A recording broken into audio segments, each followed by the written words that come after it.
If effort has always felt heavy and the harder you try, the more life pushes back. If you've burned yourself out chasing love, success or purpose only to be left emptier than before.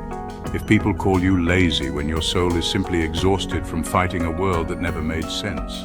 If you feel alien in a world obsessed with striving, hustling and becoming, while something deeper in you longs to simply be, it's not because you're broken, it's because your soul remembers a truth that peace doesn't come from control. That alignment is stronger than effort, that the path opens when you finally stop forcing it.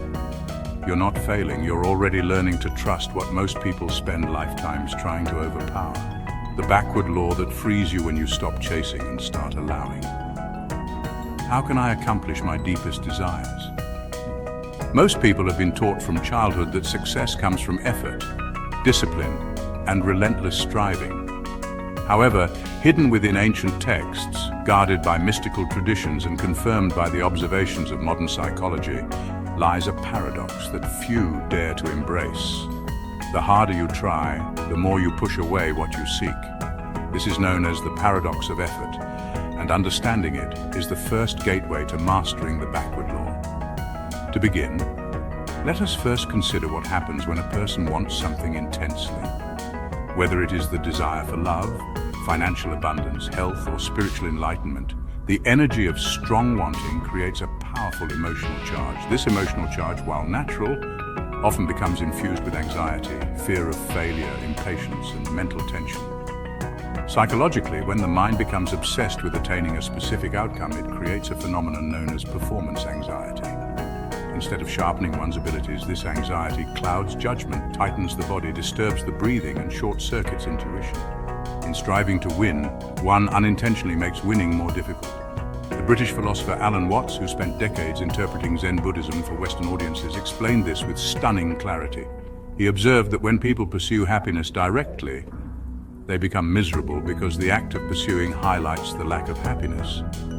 Similarly, when someone chases after relaxation, they become tenser because they are trying to force a state that can only arise naturally. Watts concluded that genuine success in life often comes not from trying to force things, but from letting go and allowing them to unfold organically. This truth is not exclusive to philosophical speculation. It is deeply embedded in spiritual wisdom traditions. In ancient Buddhist writings, particularly those circulated among the secret monasteries of Ladakh and Tibet, monks were taught that intense striving for enlightenment was itself a barrier to enlightenment. A secret sutra states, "The mind that seeks is the mind that is blind. The eyes that close are the eyes that see." This ancient principle teaches that spiritual awakening, like many forms of achievement, arises when striving dissolves and pure presence remains. The effort to get there creates the illusion of distance when in truth there is nowhere to get to. Everything is already here. Modern psychology has discovered a parallel insight through the study of cognitive dissonance.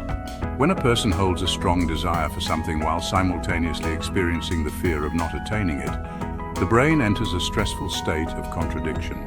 This internal conflict consumes enormous mental energy, leading to exhaustion, procrastination, self-sabotage, and sometimes even total collapse of motivation. The person trapped in cognitive dissonance often feels cursed, wondering why their intense efforts seem to reap the opposite of their intended results. What they rarely realize is that the curse is self-created. It is the very act of grasping too tightly that causes the dream to slip away. From a spiritual perspective, there exists an even deeper explanation rooted in the law of energy resistance. This law states that whatever you resist persists. Whenever your soul emits a frequency of desperation, clinging, or fear, the universe mirrors that energy back to you.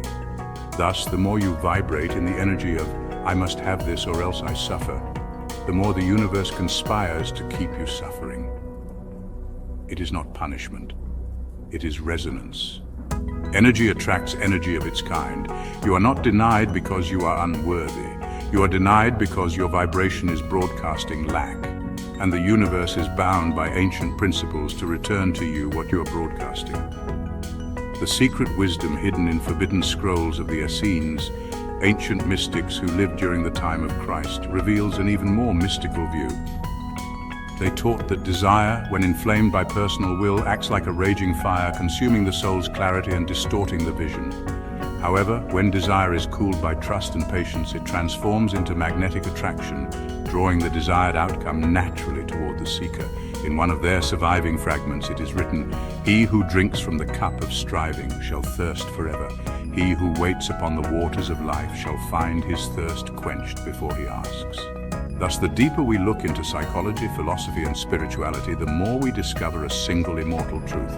Excessive effort and attachment create blockages, not blessings. The masters of old did not achieve greatness by strangling life with their ambitions. They flowed with the river of existence, moving with grace, patience, and inner stillness. Today, in our hyper-driven modern world, this wisdom is more necessary than ever. Society celebrates hustle culture, endless grinding, pushing, and forcing, without recognizing that true mastery and true fulfillment arise from the art of effortless alignment, not obsessive striving. The one who knows when to act and when to let go becomes like the archer who releases his arrow without strain, allowing it to fly straight and true. The first key to the backward law, therefore, is a simple yet profound truth. The less you grasp, the more you are given. The less you force, the more you flow. The less you try, the more you achieve. Wu Wei, often translated as non-action or effortless action, is the idea of accomplishing much by doing less. It might seem absurd to the modern mind, conditioned to believe that success demands relentless effort. Yet the masters of Taoism understood that true power does not arise from force, it arises from harmony. Wu Wei does not mean sitting passively and doing nothing. It means acting without unnecessary strain, without forcing, without grasping. It is an inner state where the mind is clear, the heart is open, and action springs forth as naturally as a bird flying or a tree growing. In Wu Wei, the distinction between the doer and the deed disappears. The action happens through you, not by you. Ancient Taoist masters would illustrate Wu Wei through the analogy of water. Water is soft and yielding, yet it overcomes the hardest obstacles. It does not resist the flow of life. It adapts, moves, and ultimately shapes mountains. It embodies power not through aggression, but through supreme flexibility and patience. A secret text found in the caves of Maoshan declares, "The wise man moves with the current, not against it. His strength is in his yielding, his triumph is in his humility." This mystical principle is not merely a beautiful metaphor. It has a scientific counterpart in modern times. Neuroscience has discovered the phenomenon of the flow state, a mental state in which a person becomes fully immersed in an activity with energized focus, full involvement, and deep enjoyment. In flow, the brain releases a cocktail of neurochemicals, including dopamine, norepinephrine, and endorphins, enhancing creativity, problem-solving, and physical performance. Athletes, artists, writers, and inventors often report that their greatest achievements came not when they were trying harder, but when they were in the zone, when the work felt almost effortless. Flow cannot be forced. It arises naturally when certain conditions are met. A clear goal, immediate feedback, and a balance between skill and challenge. In these moments, the ego dissolves, the inner critic vanishes, and action unfolds spontaneously. This scientific discovery affirms what the Taoists intuited thousands of years ago. Effortless action is the secret of supreme achievement. As the Tao Te Ching states, when nothing is done, nothing is left undone. This enigmatic line means that when you cease fighting against life and begin to trust its unfolding, the right actions emerge naturally, and the desired results come to you with surprising ease. Thus, the second great key to mastering the backward law is revealed. By acting without forcing, you enter into the flow of life itself. You achieve more by doing less. You move further by standing still. You win by surrendering. Why is it that when we want something most desperately, it often eludes us? Why does the ardent wish for peace bring anxiety, the passionate longing for love bring loneliness, and the obsessive hunger for success breed failure? The answer lies hidden within a little-known but incredibly powerful principle known as the law of reversed effort.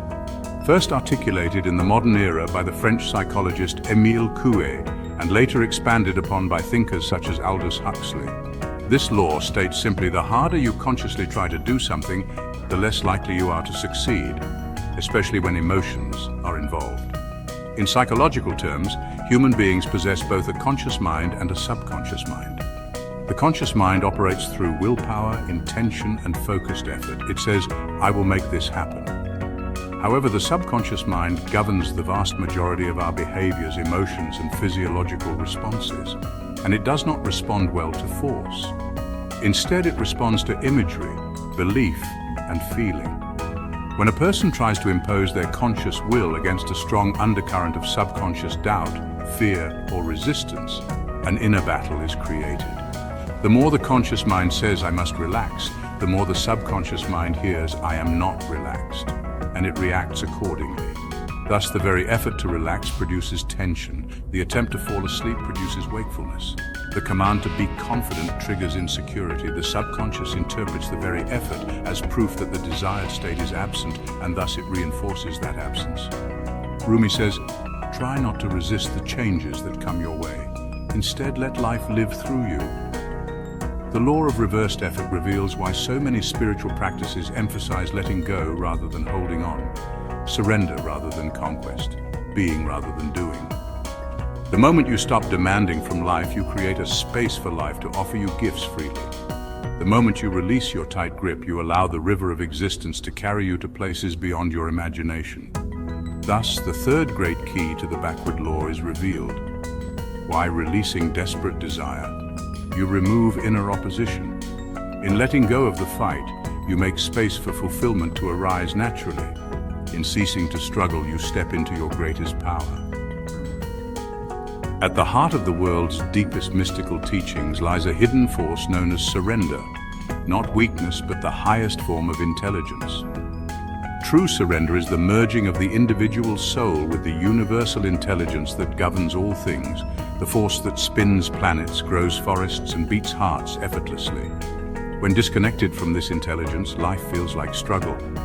But through surrender, the release of control, we align with the deeper flow of existence. Life then becomes a symphony, and we become both instrument and music. This truth is illuminated in the Bhagavad Gita, where Lord Krishna teaches Arjuna to renounce not action, but attachment to outcomes, performing duty with equanimity, the essence of yoga. In Himalayan monasteries, masters taught Ishvara Pranidhana, surrender to the Supreme Being. Here, the aspirant releases fear, desire, and ambition to become a vessel of grace, liberated from the burden of controlling life. Modern psychology echoes this ancient wisdom in radical acceptance. Healing begins not through resistance, but through compassionate acceptance of what is.